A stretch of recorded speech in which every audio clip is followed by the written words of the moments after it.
Hello everyone and welcome back to the channel for the next part of my playthrough of the Trading Blows scenario from the Heroes of Normandy Battle of Caen expansion. That's Battle Pack 2 specifically. So just to recap on the tactical situation from where I last left off, this is now the beginning of turn 6 of 8 turns, and things have been getting progressively more interesting. So from my perspective, i.e. the British perspective, everything now hinges on two key things. The most important at this stage in the scenario is hanging on desperately to that house in the town of Saint-Manvaux, because the Germans are counterattacking in strength, and if they seize that objective on top of the one they already control, the one which I failed to dislodge them from, they will win the game. If they win by securing both objectives at the end of this turn or the next turn, it will be a major victory for them. For my part, I can only hope to hold on to that house and also to win the heavy engagement that I'm embroiled in over here, because I have substantial support reinforcements waiting in the wings, but they do not become available to me until I secure that objective. And although I've been slowly, painfully battering my way into the house, there are still German units in there, and they're not giving it up without a fight. So it's going to be very, very difficult indeed. So it is the start of the turn.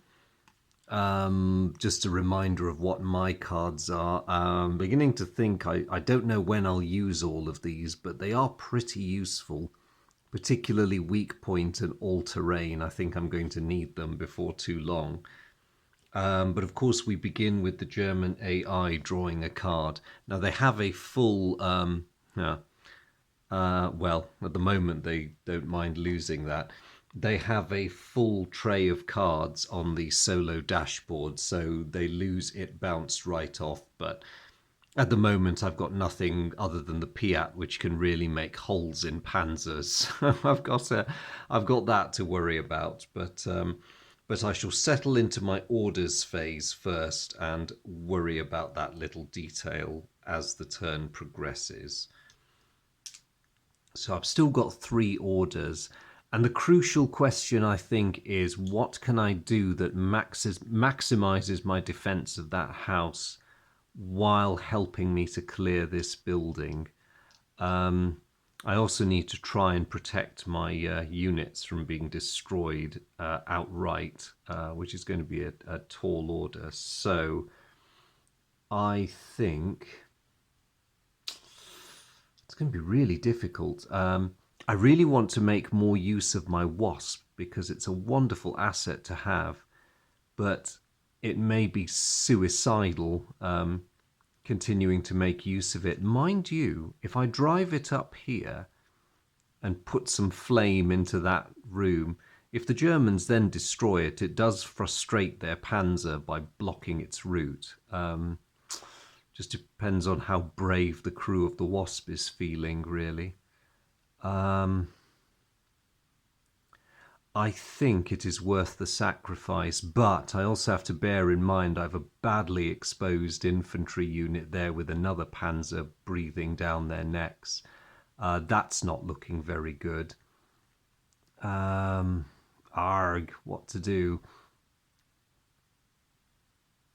Right, I think I'll just bite the bullet and make use of the Wasp first, because chances are I'll lose it anyway in a turn or two. For my second move, I think the best thing might be to get that infantry unit doing something to try and break into the house. For my third one, this is really insurance. I am going to try and get the Bren team to possibly eliminate them if they can. Well, we'll see what the situation is when they go. You can probably tell I'm getting a bit desperate here. So everything's ready to go. I give my wasp what will probably be its final order of the game. Let's see what happens. Ooh. For the rest of the turn, all assault reactions become firing action reactions. Oh, okay. I mean, I was probably expecting that anyway, but given the way things are shaping up, I don't think the Germans are ready to assault me just yet, but it makes sense. They'll want to wear me down a bit first. So without any consideration of the usual factors, they will just be firing at me from now on. So, all right, I'll take it. So I shall drive my vehicle up to that gap in the wall there, that rather narrow gap, but hopefully enough of a gap that I can... is there anything I can use that would help me? Not particularly. Nope. All right. And I'm just going to flood that room with a bit of flame in the hopes of getting rid of the German occupants. So I get my -1 fire on the move penalty, but I still add 4, so that's 8 altogether. And the unfortunates inside don't get any benefit from the building's defense because I've just poured a load of liquid fire in. So that is actually enough to eliminate them and bring me one step closer to seizing the property. So that unit that they've just lost goes into their reinforcements bag, and I move the danger marker up 1 level. More bad news for me, unfortunately, because the danger marker has now reached a level where it triggers the next AI bonus. And what I have got is that one. A Thank the Helmet card in the reserve is never discarded. Any extra copies drawn should be discarded and a replacement drawn. So on top of the fact that the previous bonus gave all the German infantry +1 to their defensive ratings against infantry attack, they're now even that made them harder to kill. They're now even harder to eliminate, which is going to make life extremely challenging for me now. So I just need to hope that they don't draw Thank the Helmet card anytime soon. So, okay, I mean, in one respect, that was worth it. In others, probably not.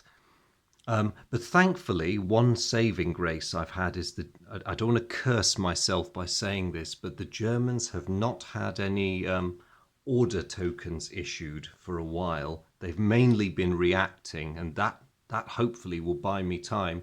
There were a lot of cards earlier in the game that required them to be issued orders, but we haven't seen those for a while.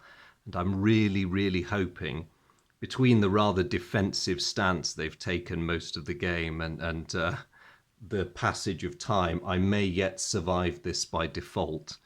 Let's see what happens. So I'm now going to activate my second unit. And the German reaction is... Ooh, suppressing fire. Okay. Well, the most logical source of suppressing fire is going to be from the unit that's about to be attacked. Now, they do have suppression fire capability, and they get a +2 bonus to it. So their firepower is doubled to a 6. And they get a +2 on the dice roll. Ouch. So 8 altogether. I would say we are thoroughly suppressed by that. That really is unhelpful. Very, very unhelpful.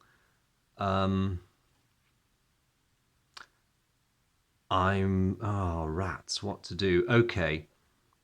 I'm going to abort my previous plan with them. instead of making a play for the building, I don't know, there's nowhere to run. Because of the suppression, their movement is reduced and they can't get far enough away to be out of danger. So I think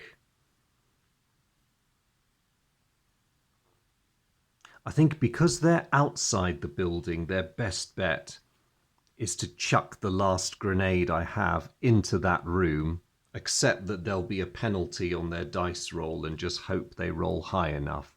They need a 5 or better.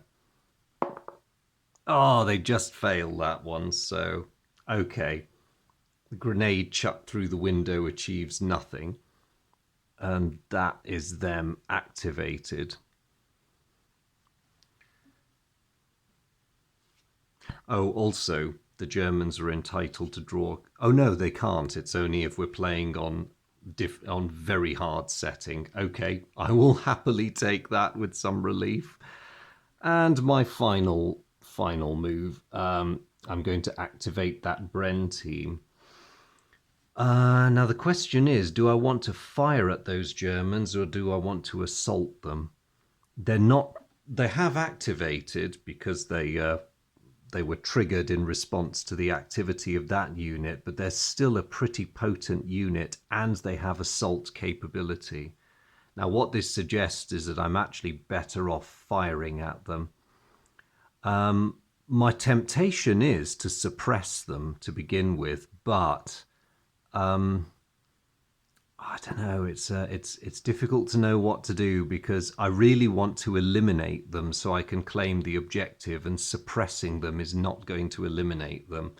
So I think I will just go for it, and I will just try and I'll go for shooting to kill rather than shooting to suppress. So the Germans react, and that's a tactical move, a +1 movement bonus. The question is, who's going to move? Really, the Germans have a lot of choices here. And actually, I think they're probably better off. They want to claim the objective. The Puma doesn't have to move. It's already ideally situated.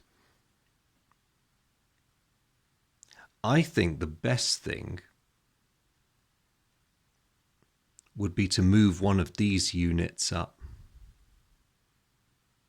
Now, it doesn't want to leave cover to get into someone else's zone of control, but what it can do is... the question is, do they want to move that one or bring that one up? I think they would bring that one up, so let's move it up. It becomes revealed. Oh, okay. It was a decoy. All right, now we know.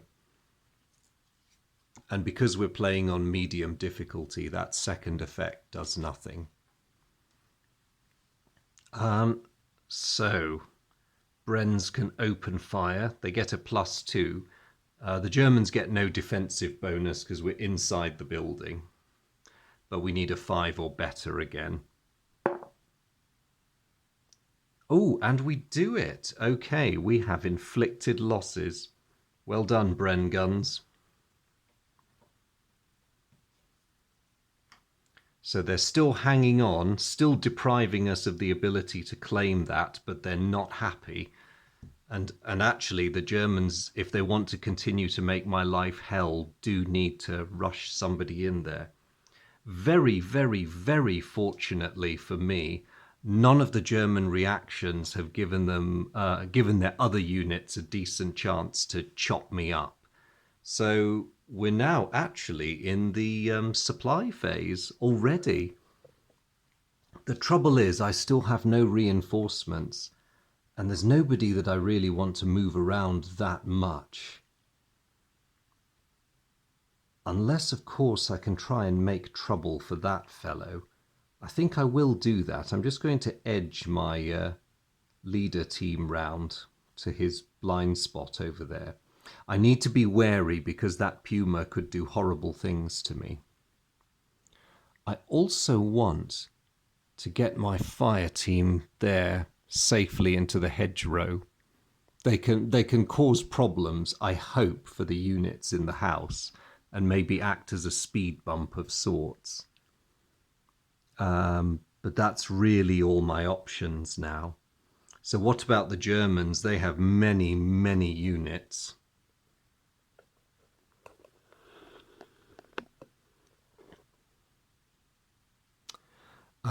These lads down here